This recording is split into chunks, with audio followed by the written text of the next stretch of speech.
Hi, இன்னைக்கான வீடியோவில் நம்ம ரொம்ப நாள் கழித்து சென்டென்ஸ் மேக்கிங் தான் பார்க்க போகிறோம். இந்த ஃபார்முலா வச்சு இன்றைக்கி சென்டென்ஸ் மேக் பண்ண போகிறோம். ஃபஸ்ட்டு சென்டென்ஸ் எந்த டென்ஸில் இருக்குதுன்னு பாருங்கள். சென்றோம் அப்படின்னா பாஸ்டில் இருக்குது. So past tense. இப்போது ஒவ்வொரு கொஸ்டினாக கேட்கலாம். யார் அப்படின்னா நாங்கள் அப்படின்ட்டுருக்கு. வி அப்படின்னா தான் நாங்கள். என்ன செய்தார் அப்படின்னா பார்க்க சென்றோம் அப்படின்ட்டுருக்கு. விசிட் பண்ண போகிறாங்க. ஸோ விசிட்டோட பாஸ்ட்டு விசிட்டட். We visited. யாருக்கு யாரை அப்படின்ட்டுருக்கு. யாரை அப்படின்னா தாத்தா பாட்டியை அப்படின்ட்டுருக்கா. ஸோ எங்கள் தாத்தா பாட்டியை. அப்போது அவர் கிராண்ட் பேரண்ட்ஸ். கிராண்ட் பேரண்ட்ஸ்னால் தாத்தா பாட்டி. என்ன எதை எப்படி அப்படின்னா இல்லை. எங்கே அப்படின்னா இல்லை.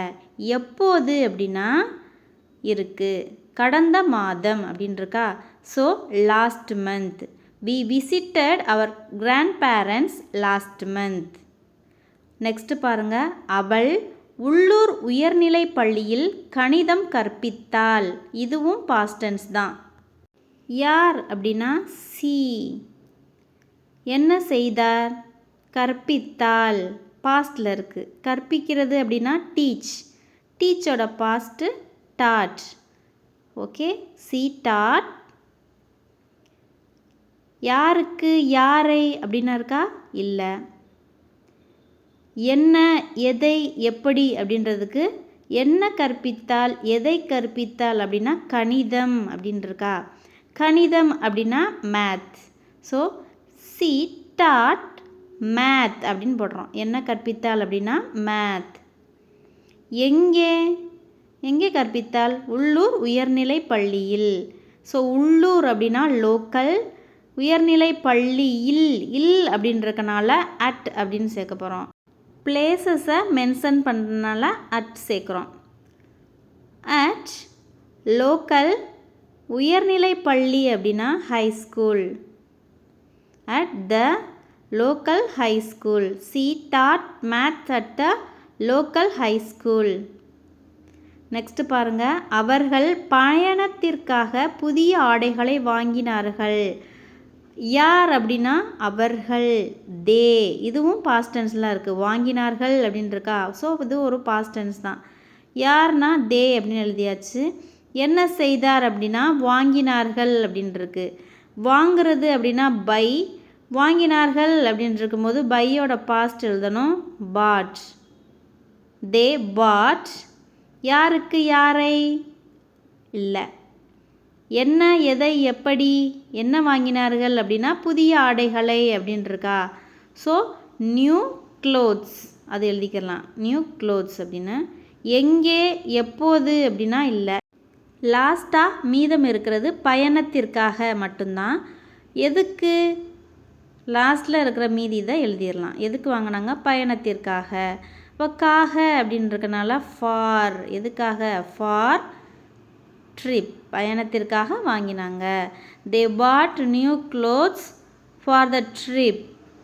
இந்த கொஸ்டினாக கேட்டு பாருங்கள். ஆன்சர் கிடைக்கலன்னா நெக்ஸ்ட் கொஸ்டினுக்கு போயிருங்க.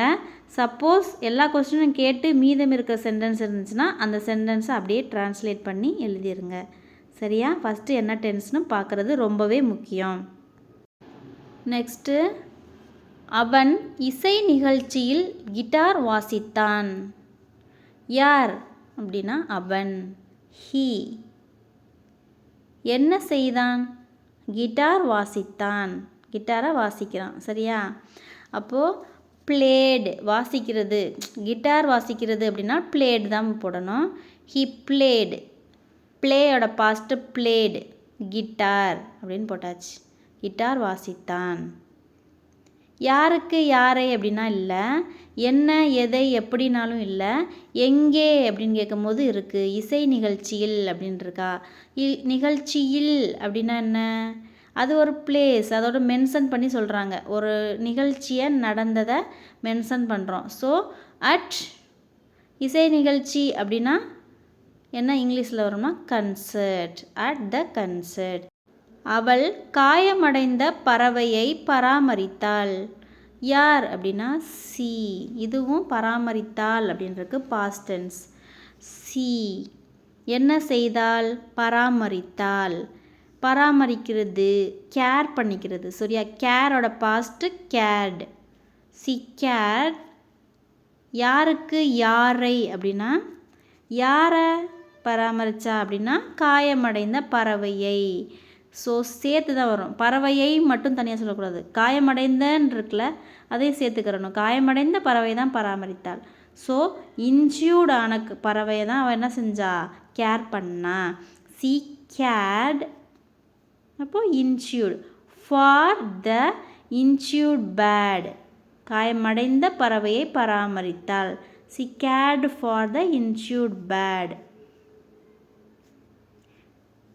அவர்கள் தங்கள் விடுமுறை திட்டங்களை பற்றி பேசினார்கள். அப்போது யார் அப்படின்னா அவர்கள் அப்படின்னு இருக்கு.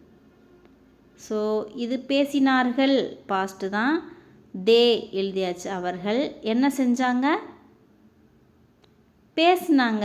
சரியா, அப்போது டாக், டாக்கோட பாஸ்ட்டு டாக்டு, தே டாக்டு.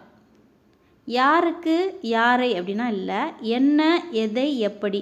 என்ன பேசுனாங்க, தங்களோட விடுமுறை நாட்களை, விடுமுறை திட்டங்களை பற்றி பேசுனாங்க. பற்றி அப்படின்னாலே அபவுட் அப்படின்னு மீனிங். ஸோ என்ன எழுதலாம், தங்கள் விடுமுறை நாட்கள் அப்படின்னா தங்களோட அப்படின்னா நான் தேர், ஏன்னா அவர்கள் அப்படின்றதுனால தேர்ன்னு சேர்க்க போகிறோம். About their vacation plans. ஓகேவா, விடுமுறை திட்டங்கள், வெக்கேஷன் பிளான்ஸ். பற்றின்னு இருக்கும் போது அபவுட் போட்டாச்சு. தங்கள் அப்படின்றதுனால தேர் வெக்கேஷன் பிளான்ஸ். அவர் மதிய உணவாக ஒரு சாண்ட்விச் சாப்பிட்டார். பாஸ்டில் இருக்குது. அவர் அப்படின்னா ஹீ. என்ன செய்தார் அப்படின்னா சாப்பிட்டார். ஈட்டோட பாஸ்ட் ஏட். யாருக்கு, யாரை அப்படின்னா இல்லை, என்ன அப்படின்னா என்ன சாப்பிட்டார் அப்படின்ற கேள்விக்கு சாண்ட்விச் அப்படின்னு கிடைக்குது. அப்போது a sandwich. He ate a sandwich. எங்கே, எப்போ, மதிய உணவாக சாப்பிட்டார். ஸோ ஃபார் லஞ்ச், உணவாக சாப்பிட்டார், மதிய உணவுக்காக இதை சாப்பிட்டார். He ate a sandwich for lunch. So sentence எல்லாமே ட்ரான்ஸ்லேட் பண்ணியாச்சு. இதில் முக்கியமாக நீங்கள் கவனிக்க வேண்டியது என்ன அப்படின்னா வேர்பு. வேர்ப் வந்து பாஸ்டில் இருக்கா, ப்ரெசண்டில் இருக்கா, கண்டினியூஸில் இருக்கா, இதை பொறுத்து உங்கள் சென்டென்ஸே மாறுபடும். ஸோ அதை மட்டும் நல்லா கவனிச்சுக்கிறங்க. நெக்ஸ்ட் பாருங்கள், அவர்கள் கிரையான்களால் படங்களை வரைகிறார்கள். வரைகிறார்கள் அப்படின்ருக்கு. So present tense. அவர்கள் யார் அப்படின்னா அவர்கள், தே. வரைகிறார்கள், என்ன செய்தார்கள், வரைகிறார்கள். வரைகிறது அப்படின்னா என்ன, ட்ரா. ஸோ ப்ரெசண்டில் தான் எழுதணும். ட்ரா, தே ட்ரா அப்படின்னு எழுத போகிறோம். வரைகிறார்கள் அப்படின்றதுனால ப்ரெசண்டில் ட்ரா அப்படி தான் எழுதணும். ஸோ நீங்கள் கவனிக்க வேண்டியது என்ன, வேர்பு வந்து என்ன டென்ஸில் இருக்குது. So draw. யாருக்கு, யாரை அப்படின்னா இல்லை, என்ன, எதை, எப்படி. என்ன வரைஞ்சாங்க, எதை வரைஞ்சாங்க, படங்களை. அப்போது படங்கள் அப்படின்னா என்ன, பிக்சர்ஸ். படங்கள் ப்ளூரலில் இருக்குது. அப்போது பிக்சர்ஸ். தே ட்ரா பிக்சர்ஸ். எங்கே, எப்போது இல்லை, எதை வச்சு வரைஞ்சாங்க, க்ரையான்ஸை வச்சு வரைஞ்சாங்க. ஸோ ரெண்டுக்குமே ஆன்சர் இதிலே கிடச்சிருது. தே ட்ரா பிக்சர்ஸ் கலால், இதால் வரைஞ்சாங்க. So with crayons. நம்ம பேனாவில் எழுதணும் அப்படின்னு சொல்கிறோம்ல, அது மாதிரி க்ரையான்ஸால் வரைஞ்சாங்க. So with crayons. குளிரில் அவன் ஜாக்கெட் அணிகிறான். ப்ரெசன்ட் டென்ஸ் தான். யார் அப்படின்னா அவன், ஹீ. என்ன செய்தான், அணிகிறான், அணிகிறான் அப்படின்றது. அப்போது வேர்ஸ். எதுக்கு வேரோட எஸ் சேர்க்குறோம் அப்படின்னா ஹீ, சி, இட் இதெல்லாம் வந்தால் வேர்போட எப்போவுமே எஸ் வரும் ப்ரெசன்ட் டென்ஸில். ஸோ வேரோட எஸ் சேர்த்துருக்கோம், வேர்ஸ். He wears. யாருக்கு, யாரை அப்படின்னா இல்லை, என்ன, எதை, எப்படி. என்ன அணிந்தான், ஜாக்கெட் தானே அணிகிறான். So he wears a jacket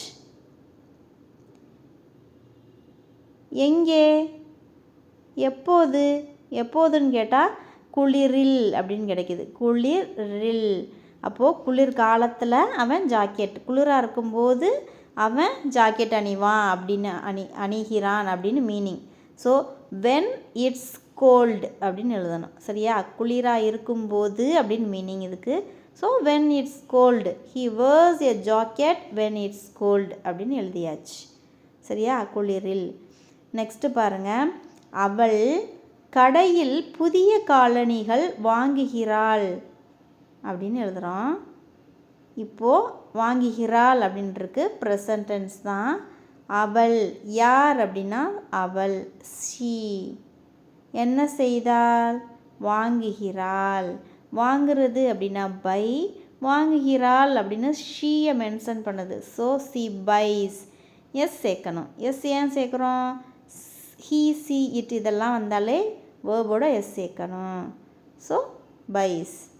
யாருக்கு யாரை அப்படின்னா இல்லை, என்ன எதை அப்படின்னா இருக்குது, புதிய காலணிகள். எதை வாங்கினா, புதிய காலணிகளை. அப்போது நியூ ஷூஸ். சி பைஸ் நியூ ஷூஸ். கடையில், எங்கே வாங்கினாங்க, கடையில். அப்போது அட் த ஸ்டோர், இல் கடையில் அப்படின்னு ஒரு பிளேஸை மென்ஷன் பண்ணுது. So at the store. அவர் உயரமான மலையில் ஏறுகிறார். யார் அப்படின்னா ஹீ. என்ன செய்தார் அப்படின்னா ஏறுகிறார். ஏறுறதுக்கு கிளைம்ப். ஸோ ஹீ வந்திருக்கனால எஸ் சேர்த்துக்கிறோம். கிளைம்ஸ். He claims. எங்கே, யாரை யாருக்கு அப்படின்னா இல்லை, என்ன எதை அப்படின்னா இல்லை, எங்கே அப்படின்னு கேட்கும்போது உயரமான மலையில் அப்படின்னு ஆன்சர் கிடைக்கும். உயரம் அப்படின்னாலே நமக்கு ஹை அப்படின்னு தெரியும், இல்லைனா டால் அப்படின்னு எழுதலாம். த டால் மவுண்டைன். மலையில் அப்படின்னா மவுண்டைன். ஓகேவா? இப்போது ஹீ சி இட் வந்தனால தான் எஸ் சேர்க்குறோம் வேர்ப்ஸோட ப்ரெசன்ட் டென்ஸில். நெக்ஸ்ட்டு பாருங்கள், லாஸ்ட் ஒன். அவன் தனது புதிய சைக்கிளை ஓட்டிக்கொண்டு இருக்கிறான். ஓட்டிக்கொண்டு இருக்கிறான். அப்போது ப்ரெசன்ட் கண்டினியூஸ். ஸோ வேர்ப் வந்து மாறப்போகுது. யார் அப்படின்னா ஹீ. என்ன செய்தார் அப்படின்னா ஓட்டிக்கொண்டு இருக்கிறான். அப்போது ஓட்டுறது அப்படின்னா ரைடு, ஓட்டிக்கொண்டு அப்படின்றதுனால ப்ரெசன்ட் கண்டினியூஸ். ஹீ வந்திருக்கனால இஸ் சேர்த்து ரைடோட ஐஎன்ஜி சேர்க்க போகிறோம். Is riding. ஸோ சிங்குலர் தானே ஹீனா. இப்போ ஹீ இஸ் ரைடிங். யாருக்கு யாரை அப்படின்னா இல்லை, என்ன எதை எப்படின்னா எதை ஓட்டுறா, சைக்கிளை ஓட்டுறான். ஆரோட, தனது புதிய சைக்கிளை அப்படின்னா அவனோட சைக்கிளை அவன் ஓட்டிக்கிட்டு இருக்கான். அப்போது தனது அப்படின்னு சொல்லும்போது ஹிஸ். புதிய சைக்கிள் அப்படின்னா new cycle. He is riding his new cycle. புரிஞ்சதா? ஒரு சென்டென்ஸை ஈஸியாக ட்ரான்ஸ்லேட் பண்ணி எழுதியாச்சா? ஓகே, இதோட இந்த வீடியோ முடியுது. ஸோ இந்த பாடத்திலிருந்து உங்களுக்கான ஒரு ஹோம்ஒர்க் என்னென்னா, அவள் வார இறுதி நாட்களில் காரை கழுவுகிறாள். அவள் தேவாலயத்தில் பாடகர் குழுவில் பாடுகிறாள். ஸோ தேவாலயத்தில் பாடகர் குழு அப்படின்னா கொயர் அப்படின்னு சொல்லுவாங்க. ஸோ பாடகர் குழுக்கு கொயர் அப்படின்னு நானே எழுதிட்டேன். ஸோ இந்த ரெண்டுமே ப்ரெசன்ட் டென்ஸ் தான். இதற்கான விடையை மறக்காமல் கமெண்ட் பண்ணுங்கள். இந்த வீடியோ பிடிச்சிருந்தா மறக்காமல் லைக் பண்ணிவிட்டு பாருங்கள். தெரியாதவங்களுக்கு இந்த வீடியோவை ஷேர் பண்ணுங்கள். இதே மாதிரி நிறைய வீடியோஸ் வேணும் அப்படின்னா கமெண்ட்ஸில் சேம் அப்படின்னு கமெண்ட் பண்ணுங்கள். தேங்க்யூ.